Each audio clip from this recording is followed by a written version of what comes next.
Assalamualaikum warahmatullahi wabarakatuh. Halo semuanya, perkenalkan nama saya Gladys Dwi Aulia Hajar.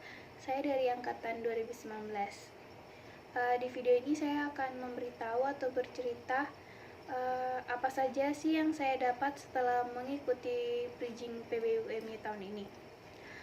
Kali ini Bridging Course PBUMI untuk batch 2019 itu mengenai leadership, dan untuk kegiatan ini ada 3 pembicara. Yang pertama ada Bapak Ahmad Maududi Amri selaku diplomat Republik Indonesia untuk PBB, dan yang kedua ada Bapak Faris Alfadat dari selaku wakil rektor kemahasiswaan alumni dan AIKA UMY. Dan yang terakhir ada Kak Nugroho Mukti selaku alumni PBI UMY serta pendiri Beribahasa. Untuk pembicara yang pertama yaitu Bapak Ahmad Maududi Amri selaku diplomat Republik Indonesia untuk PBB. Yang pertama saya memiliki kesan terhadap Bapak Dudi itu. Bapak Dudi sangat pintar dan memiliki segudang prestasi di usia muda. Dan ada beberapa hal yang disampaikan Bapak Dudi yang sangat memotivasi atau menginspirasi saya. Seperti yang Bapak Dudi katakan, menurut Bapak Dudi itu perubahan tidak akan terjadi ketika kita menunggu untuk waktu yang lain atau orang lain, tetapi perubahan itu sendiri ada di diri kita, dan kitalah yang melakukan perubahan itu. Jadi kita tidak usah menunggu waktu yang lain atau orang lain untuk melakukan perubahan, tetapi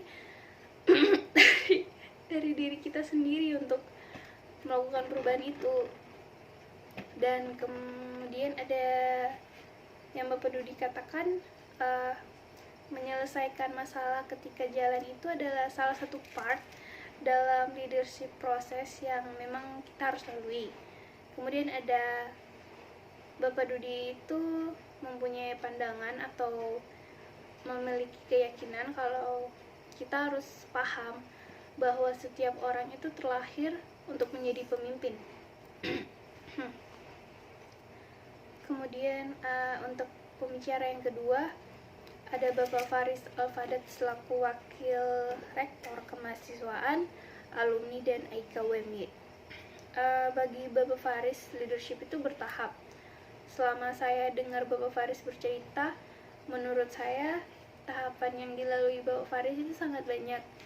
Bapak Faris itu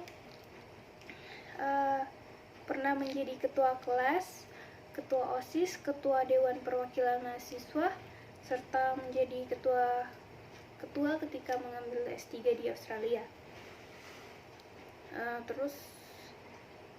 Menurut Bapak Faris, kualitas pemimpin itu ada banyak yang dapat bisa kita identifikasi itu ada 2. Yang pertama ada bermanfaat dan membawa perubahan. Yang dimaksud bermanfaat itu bisa dinilai dengan 2 hal.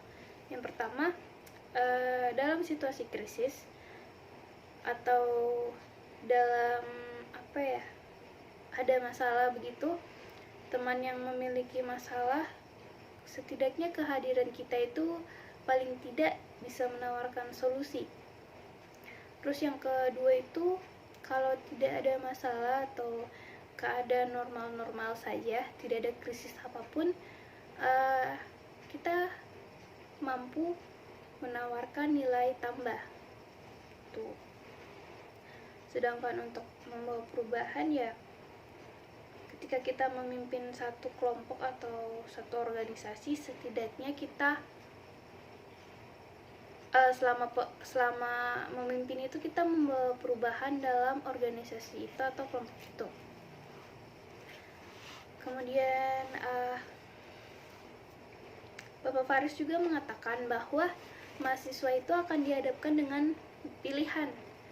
Yang pertama ada bekerja, membangun usaha, atau studi lanjut. Dan pilihan itu memerlukan 4 hal. Kata Bapak Faris itu, yang pertama ada attitude, kedua ada teamwork, ketiga ada leadership, dan ada adiktif untuk yang terakhir. Yang pertama attitude. Attitude itu sangat penting. Kata Bapak Faris, sepintar apapun seseorang, kalau attitude-nya dan akhlaknya tidak pas dengan orang lain atau lingkungannya maupun tempat calon bekerjanya nanti, maka orang itu akan sangat sulit diterima dengan tempat bekerjanya. Sama juga dengan ketika kita membangun usaha dan melanjutkan studi. Kemudian teamwork itu, karena teamwork itu mengharuskan kita bisa bekerja sama dengan orang lain. Ya, orang yang tidak bisa bekerja sama dengan orang lain akan memiliki kesulitan untuk diterima. Menurut Bapak Faris, yang Bapak Faris katakan itu, ketika ada orang yang pintar diminta untuk bekerja sama dengan orang lain, kadang tidak semua orang bisa. Hal itu akan membuat hal itu akan membuat orang itu sulit untuk diterima. Begitu juga dengan studi lanjut. Kemudian ada leadership. Kata Bapak Faris itu,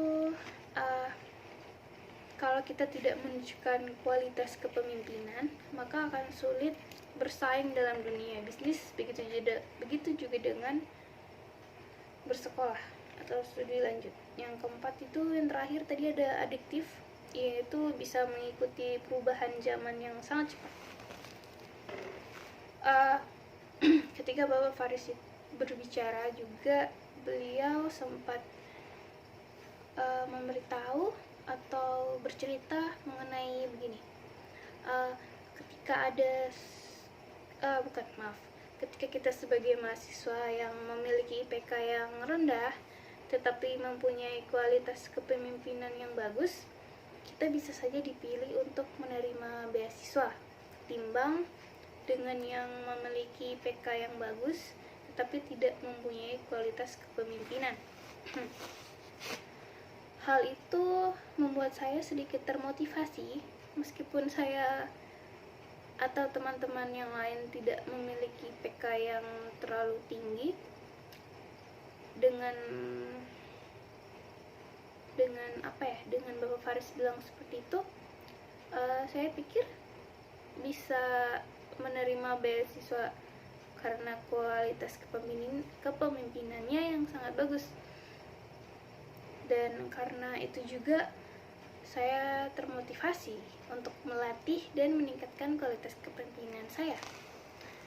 Kemudian yang terakhir itu, yang saya ingat, menurut Bapak Faris itu, dengan physical experience tidak menjamin kita bisa mengetahui orang mempunyai kualitas leadership, kecuali kita berinteraksi langsung atau berkomunikasi langsung dengan orang tersebut. Dan Bapak Faris juga mengatakan bahwa rata-rata pemimpin yang baik itu tidak akan mendominasi pembicaraan. Dia akan mendengar dan mengobservasi situasi. Dia akan melihat, misalnya ada 5 orang, dia akan melihat orang itu dan mengobservasi dari cara bicaranya, siapa sih yang mempunyai kualitas kepemimpinan. Dia pasti bisa. Itu kalau pemimpin yang baik. Kemudian ada pembicara yang ketiga, yaitu Kak Nugroho selaku alumni PBUMY serta pendiri Beribahasa. Dari yang saya dengar, Kak Nugroho itu awal mulanya tahun 2019 atau 2020, Kak Nugroho itu mengajar atau membuka tutor bahasa Mandarin di kampus karena pernah exchange di Cina. Jadi dia ingin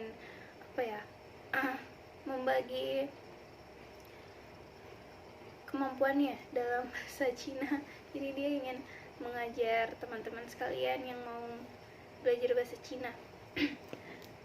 Terus singkat cerita, tahun 2020 itu kan COVID muncul, pandemi muncul, otomatis kelasnya Kak Nugroho itu ditutup. Dari situ Kak Nugroho mencoba untuk mencari solusi, mencari berbagai cara untuk melanjutkan tutornya ini, melanjutkan pengajarannya ini.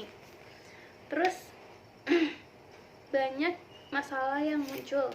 Ada beberapa teman Kak Nugroho atau tutor-tutor yang lain itu tidak memiliki pemasukan, sehingga Kak Nugroho itu mencari solusi untuk memecahkan hal tersebut, memecahkan masalah tersebut. Akhirnya dari situ Kak Nugroho mendirikan Beribahasa sebagai platform yang mempertemukan kedua sisi yang saling membutuhkan, dan platform itu lebih mudah dan fleksibel dari segi waktu, tujuan pembelajaran, dan pembayaran. Pembayarannya pun lebih terjangkau. Dari sinilah dan dari masalah itu lahirlah Beribahasa.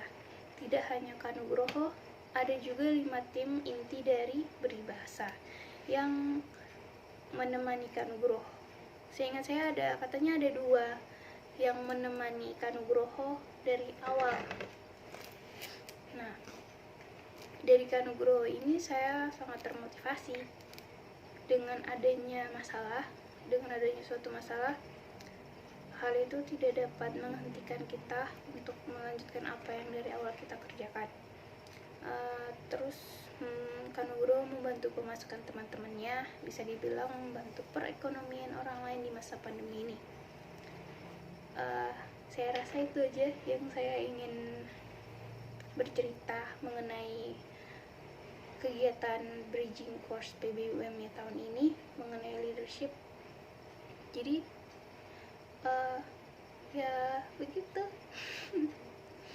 Leadership itu sebenarnya kita semua, ya udah deh itu aja. Bye.